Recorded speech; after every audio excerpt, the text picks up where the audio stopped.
Moscow in 1913 was living in strange times. The Russian Empire was celebrating the tercentenary of the Romanov dynasty. Parade floats moved through the streets, bands thundered, flags waved. Everything seemed brilliant and unshakable. But behind this luxury, something was already cracking. In the villages, people were starving. In the factories, workers were striking. In the underground, revolutionary ideas were maturing. The empire resembled a magnificent cake, covered in sugar and gold on the outside, but already beginning to rot on the inside. And right at that time, in the very heart of Moscow, on Tverskaya Street, there was a place that made people forget about everything. House number 14. Huge display cases, illuminated with electric light, unprecedented luxury for those years. Behind the glass, pyramids of exotic fruits, pineapples, bananas, coconuts. And all this in the middle of the Russian winter, when the wind howled outside, the ice creaked, and the snow covered the city. People stopped and watched as if spellbound. Inside, the store didn't look like a store. It looked like a palace or a temple. The ceilings were lost high above their heads. Crystal chandeliers cast 1,000 reflections on the marble floors. The walls were decorated with gold ornaments, stained glass windows, and fine details. This wasn't just a place to buy food. This was a place to sell a dream. Here one could buy oysters from France, truffles, Parma ham, Swiss cheeses, rare wines, coffee, spices, and fruits, which to most Russians seemed like a miracle. And the man behind all this often watched his shop from the interior balcony. Grigory Grigoryevich Eliseev. Sophisticated, calm, impeccably dressed, with a gold chain on his vest and the confidence of a man who has conquered the world. At that time, he was at the top. Stores in Petersburg, Moscow, and Kiev. Millions in profits, hereditary nobility, respect, power, prestige. He saw below him the result of the labor of 3 generations, but he did not know that he was standing not at the top, but on the edge. Because Eliseev's story doesn't begin with wealth. It begins with freedom. 100 years earlier, his grandfather, Petar Eliseev, was not a wealthy merchant, but a serf. He did not own anything, not even himself. It belonged to Count Sheremetev, just as his horses, dogs, and furniture belonged to him. Peter worked as a gardener at the Count's estate near Petersburg. And even though he was a serf, he had a rare talent.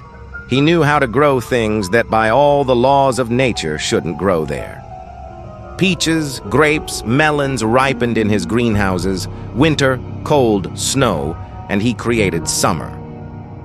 Legend has it that in the winter of 1813, shortly after the war with Napoleon, Count Sheremetev was preparing a grand celebration, and then Pyotr Eliseev brought something impossible to the table: fresh strawberries. Not a sweet, no, dried fruit, but a real, freshly picked strawberry in the middle of a Russian winter. The guests were speechless. The Count was amazed. And then he said to him, "Ask whatever you want." Any other serf would have asked for money, clothes, land, a house. But Petar Eliseev asked for freedom. Freedom for himself and his family. The Count kept his word. Peter received a charter and 100 rubles of silver. And then he did something that seemed crazy. He didn't buy land. He didn't open a pub. He didn't start a quiet life. He went to Petersburg and bought a sack of oranges. At first glance, this seemed like nonsense. An expensive, perishable, unknown product to most people. But Peter understood something that others didn't. People are willing to pay for a miracle. He spread his goods on Nevsky Prospect. The bright orange fruits attracted attention like fire in the night. By evening, he had sold the entire sack. And so the Eliseev dynasty was born, from a sack of oranges to an empire. Peter's sons and grandsons didn't just continue his work. They turned it into something Russia had never seen before. They understood a simple truth. In the luxury goods trade, the most important thing is not the stand. The most important thing is everything that happens long before the product reaches the counter. While most merchants bought goods from intermediaries and intermediaries from other intermediaries, the Eliseevs decided to skip this entire chain. They started importing themselves. They created their own logistics, their own deliveries, their own connections, their own control. The Eliseev brothers' trading house acquired its own fleet. Their ships sailed to Spain for sherry, to Portugal for port wine, to the island of Madeira for the famous fortified wine, to France for oysters, to Greece for olive oil, to the colonies for coffee and spices. They knew not only what to buy, but also how to transport it so that it arrived better than any competitors. For example, Madeira wine. The brothers noticed something amazing. After a long sea voyage, the wine became softer, deeper, richer. The rocking of the ship, the temperature changes, the time in the hold, all of this worked as additional aging. Competitors transported faster and cheaper. Eliseevs, slower but better. This was the difference between ordinary trade and art. They imported not only foreign products, they also advertised Russia. In their stores, Russian apples stood next to French pears, next to Parma ham, local specialties. Next to European cheeses, Russian products of impeccable quality. They did not contrast Russian with European. They took the best of both worlds. Over time, the trading house turned into a real empire, but its real architect became Grigory Grigorievich Eliseev.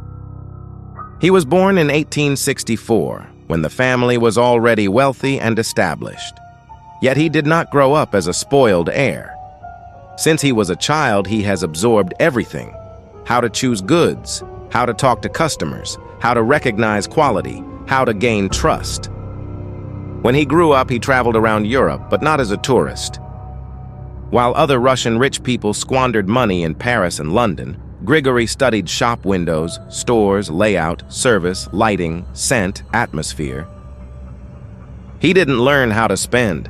He learned how to cast a spell, and when he took control of the family business, it became clear that a new type of man had arrived.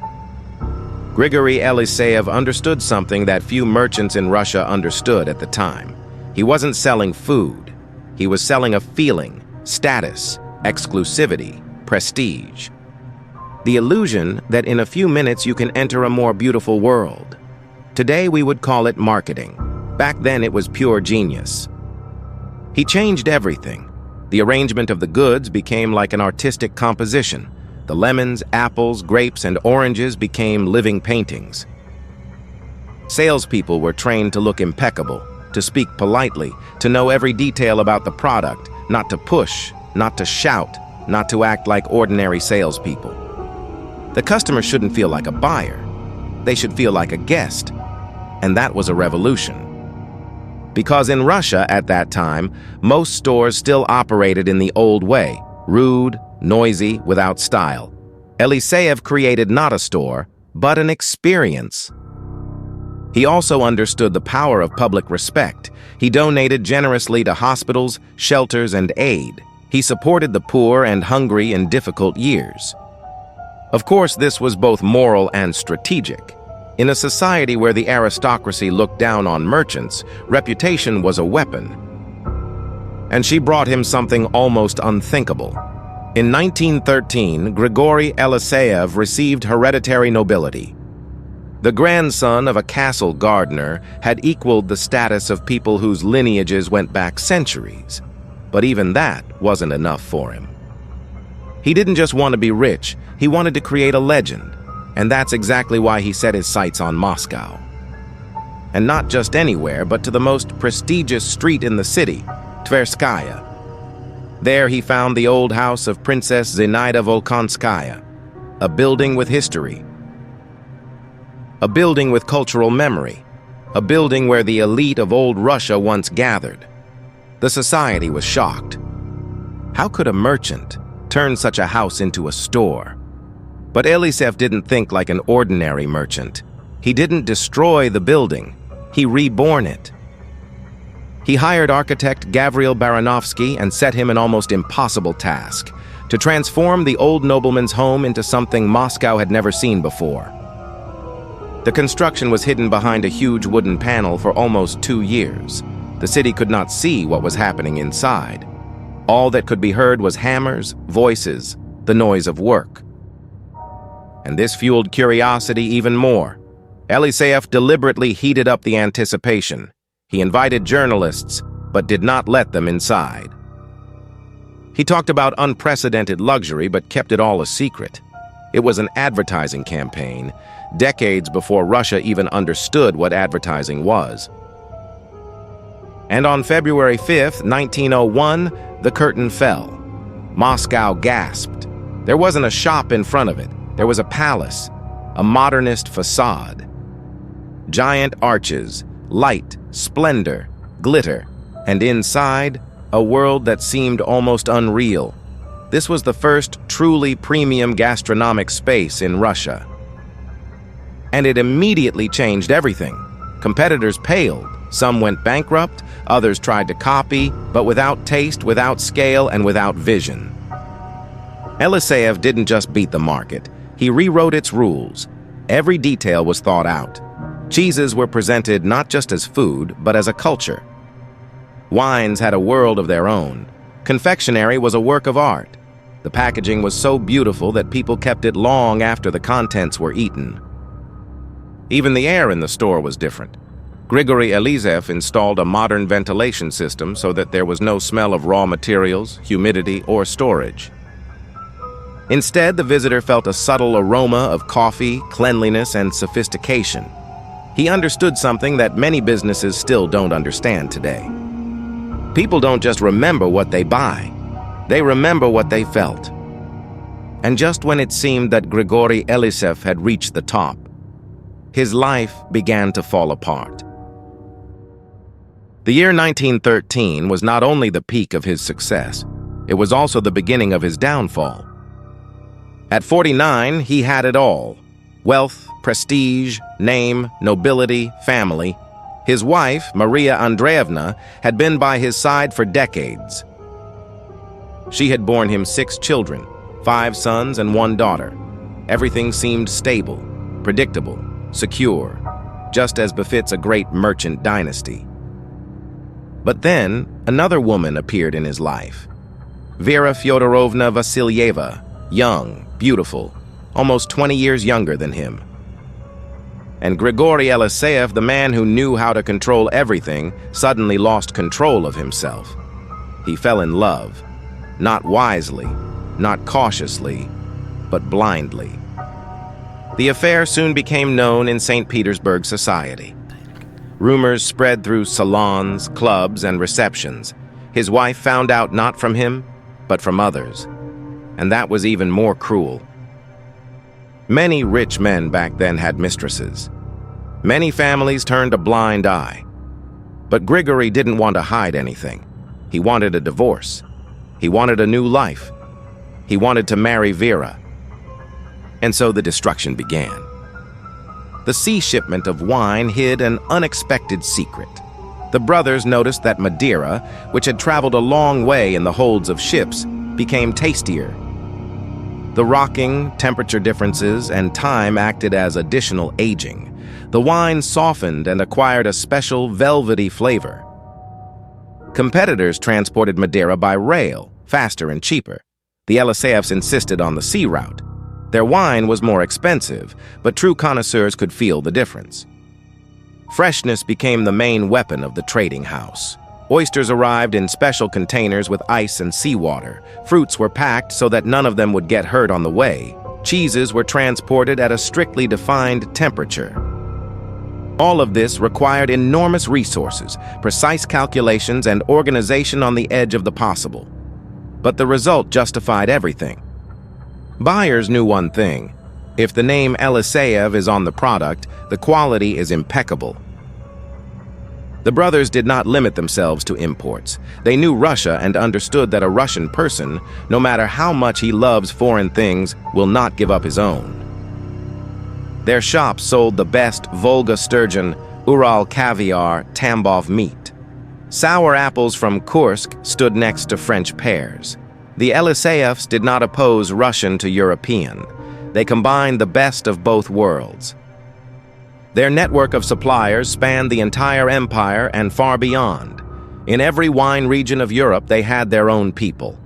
These people tasted the young wine, evaluated the harvest, and negotiated purchases years in advance. It was a veritable empire within an empire. But behind the outer shine, a crack was beginning to appear. The year 1913 became not only a peak, but also the beginning of the decline.